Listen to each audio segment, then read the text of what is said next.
Hello guys, welcome back to my channel. আজকে আমি মটর ভাজি করব। এখানে মটর সিদ্ধ করে নিয়েছি, এখানে আদা রসুন পেঁয়াজ টমেটো কেটে নিয়েছি। এখন এগুলো ভেজে নেব। কড়া বসিয়ে দিয়েছি, এর মধ্যে দিয়ে দেব তেল। পেঁয়াজ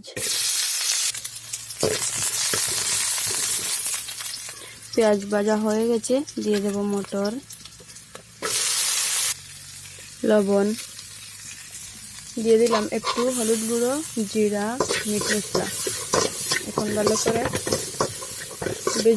ভাজি করে নেব।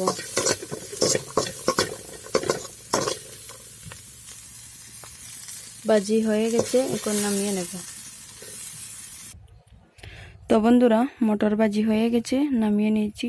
যদি আমার ভিডিওটা তোমাদের ভালো লাগে থাকে লাইক করো, কমেন্ট করো, শেয়ার করো।